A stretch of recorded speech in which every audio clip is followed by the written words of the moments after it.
I am in the heart of the University of Toronto's St. George campus, standing in front of Max Gluskin House, which is home to the Department of Economics. From the University of Toronto, I'm Randy Boyagoda, and this is What Now? Good to see you. So my office is, let's say, very feng shui. There's nothing in it, so just. All right. Yeah, this is like an interrogation room. You think? Very minimalist. I feel like right? I'm in trouble with border guards or something. Clémentine van Effenterre is an assistant professor of economics who joined the University of Toronto in 2019 after receiving her doctorate from the Paris School of Economics.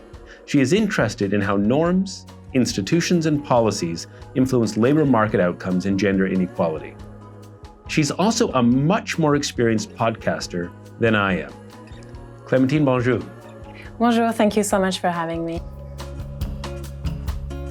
I started studying economics at the beginning of the Great Recession. So at the time, I wanted to understand what could explain recessions, whether we could predict them, and what we could do about them. What were the policy tools we had to mitigate their consequences? And at the same time, I was a young French woman. I was a citizen witnessing what was happening in the world and who cared about social justice. And I was witnessing the massive social movements that were going on in Europe against the austerity measures that were implemented at the time.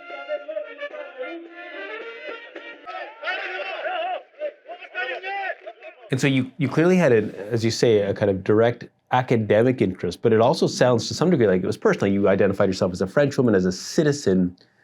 And what were you noticing around you with respect to, just for those who might not remember, to the ways in which austerity measures in the EU were being responded to by citizens?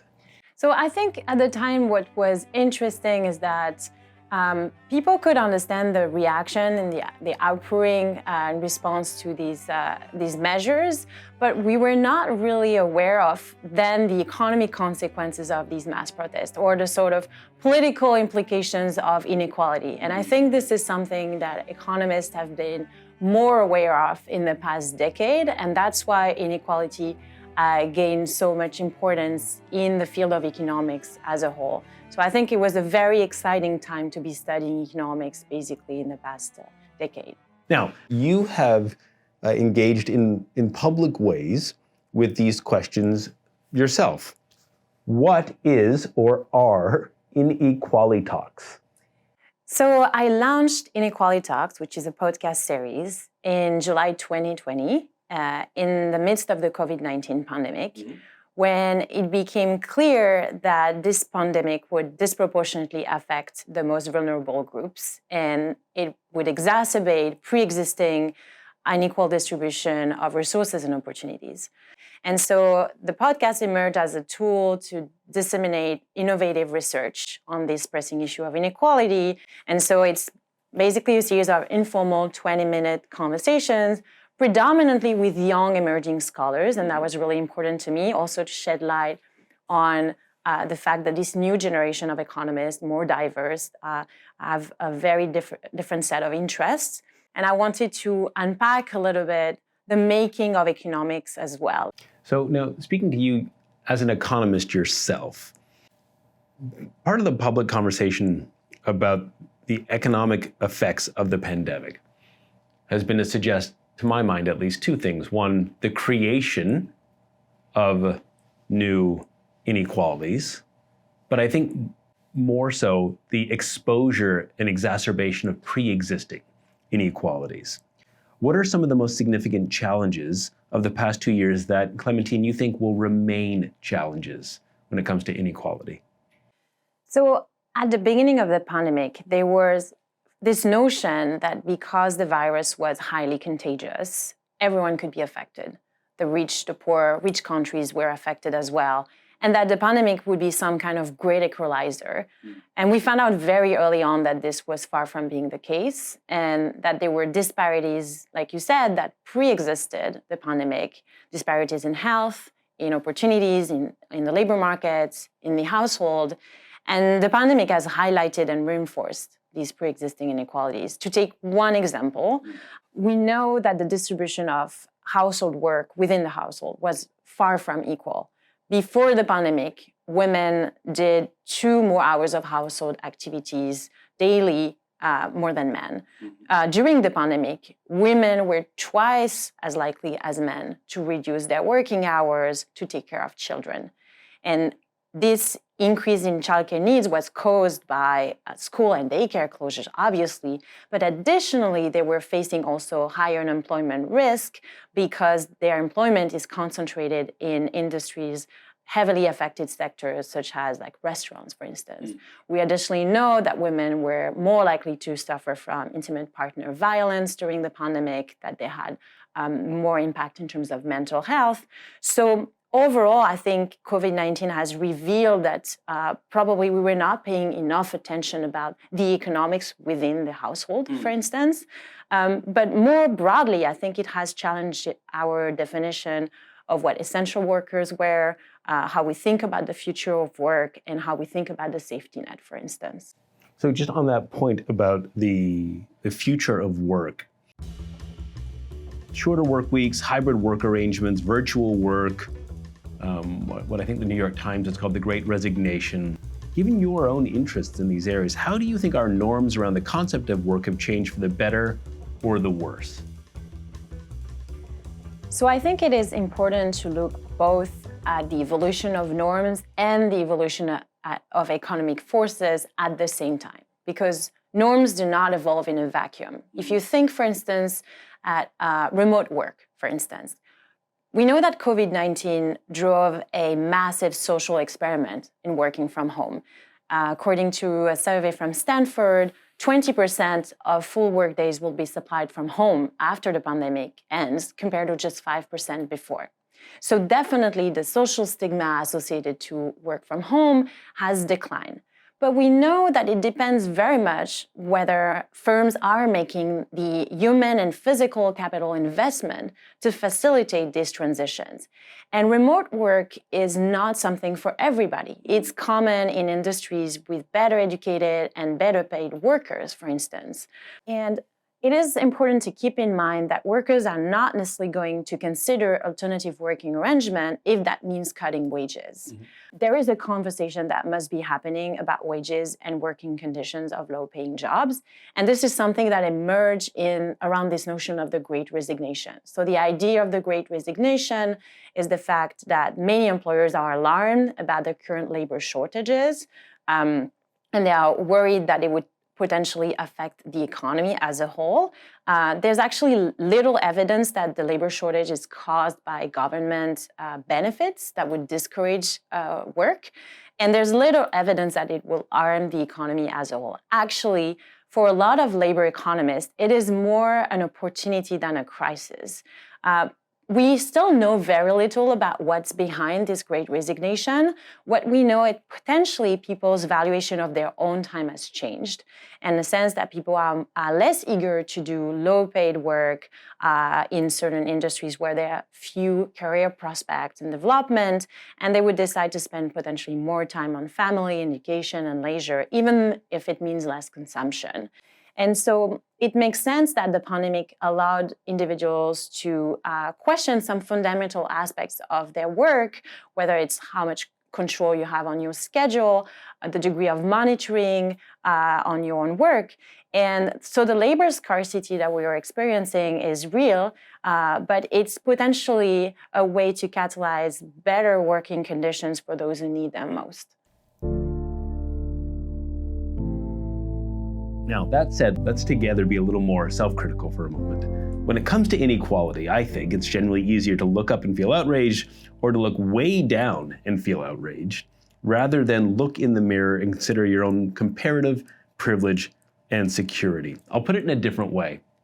I am wealthier and healthier now than I was 3 years ago. And I suspect I'm not the only person in my demographic for whom that's the case. And I would also suspect that there are millions of people for whom this is not the case because of the pandemic.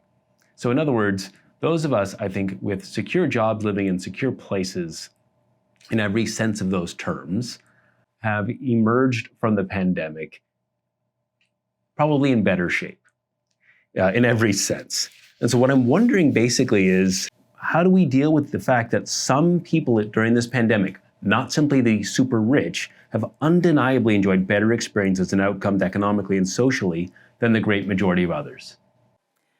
So there are several things that we can say about this. So there are some aspects of our shared psychologies that explain why people are comparing themselves in order to evaluate how their level of well-being.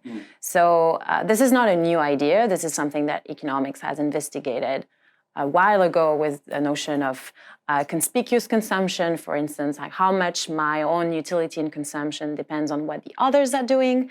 But I would say this is not just a quirky feature of human nature. There is something more fundamental behind the reason why people are interested in looking at inequality as a whole. It's because it's a matter of social justice. And so in order to investigate that, we need to develop tools to measure inequality.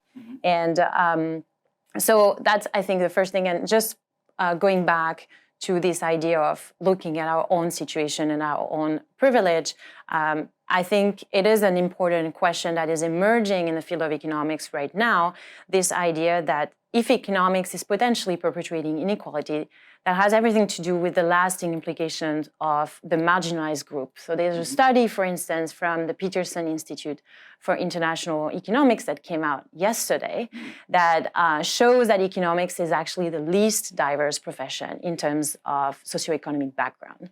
It's even less diverse than art, history, and classics. So there is something about the type of people that are comfortable in evolving in the field of economics that potentially also affect the way we look at the world and the type of questions that we ask. So a kind of self-selection and self-perpetuation is going on there, you're saying? Potentially, yes.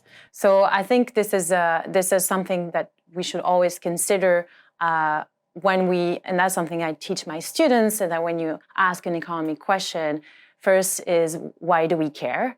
And second is, what is the evidence? And how is this evidence produced? One final question. So you grew up in France. You live in Toronto now.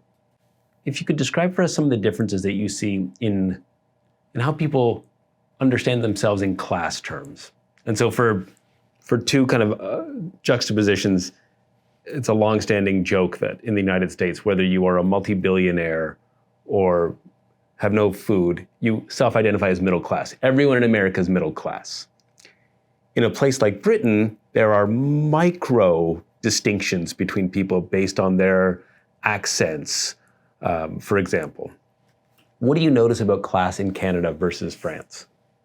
So there's actually a very interesting study that is looking at the misperception of social mobility. The fact that in Europe, compared to North America, people might be more pessimistic about their actual chances of going up the ladder, versus in America, there's this over-optimism about your ability to become richer in the next generation.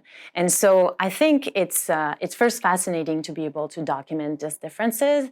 And another question is, like, to what extent exposing people to better information about the actual position and about the lack of social mobility in society is affecting these perceptions. And so I think that's why, as economists, we have an even greater responsibility at documenting the reality of social mobility in different countries, whether it's by socioeconomic backgrounds, by gender, or by race, in order to depicting an accurate picture of how society is retributing individuals based on their talents and giving equal opportunities to all, to see how people are updating, as we say in economics, and whether they are changing their policy preferences, for instance, and whether they become more supportive of more generous redistribution through taxes and transfers. And that, you think that changes their own self-perception of their class position?